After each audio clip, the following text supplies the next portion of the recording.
I'm in Taiwan right now, attending one of the biggest cryptocurrency events in Asia. And yesterday, you might have noticed one of the most catastrophic events in history in the financial era, right? Whether that's traditional finance or whether that's crypto. In Taiwan specifically, it was the biggest collapse since 1962 on the stock market. To put that into perspective, that's almost worse than 2008. The volatility was absolutely through the roof. Now, one of the most interesting things in the crypto space is that crypto bounced the highest. Cryptocurrency recovered the fastest compared to most other markets out there. And in fact, even the traditional markets recovered decently fast too. Now, I have a theory for this, right, as we go past a little bit of construction. Number one, it was meant to happen. People say, oh, you know, the recession is looming. There's always a recession, XYZ at this stage of the cycle, yeah. Well, number two was a leverage trade. People were taking Japanese yen, right, and taking it because it's basically zero interest, which means you don't have to pay a lot of money to loan that money, right? Whenever you get a mortgage or something like this, you have to pay interest, right? But whenever you get Japanese yen, you had to pay nothing. So it's basically a free money glitch.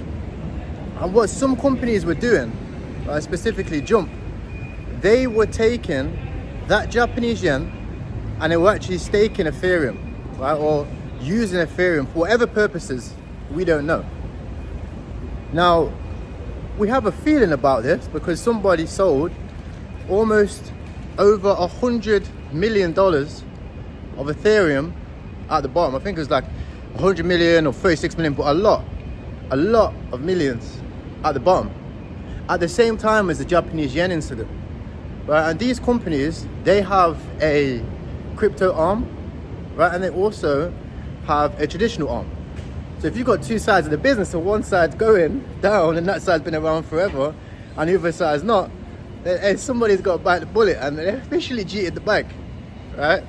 And you can tell that, like that, the reason why I have that theory that it's just one company is specifically because the markets recovered so fast, like so fast. Right? And because of that, it means that it's not, like, look at the FTX situation, right?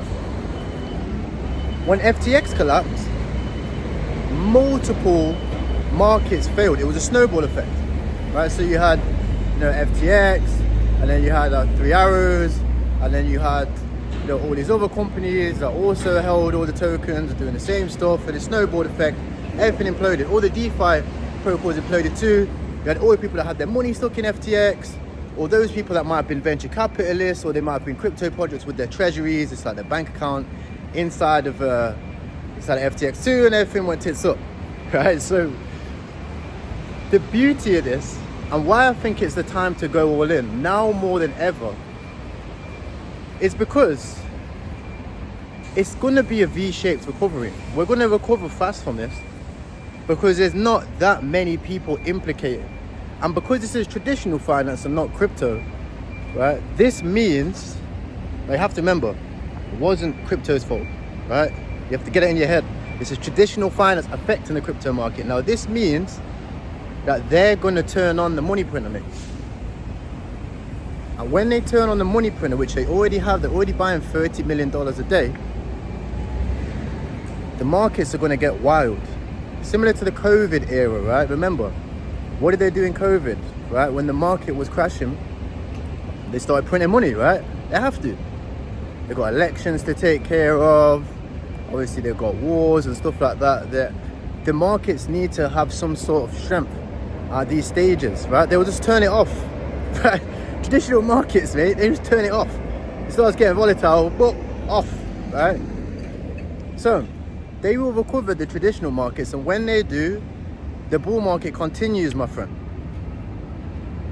Right? And you have to remember, is in this stage, there's always going to be FUD, there's always going to be war, there's always going to be chaos, there's always going to be dividing people. Why? Because you divide and conquer. You can't have people united. Can't do that. So don't worry about the news. But this was a specific incident, yes. So, with that being said, take this information, look at the markets and find your picks, because I guarantee you, you're about to experience the biggest bull market of your life. Subscribe to this channel, take a look at my videos. Yesterday I built $1.5 million on my channel for the community. Check it out, take care.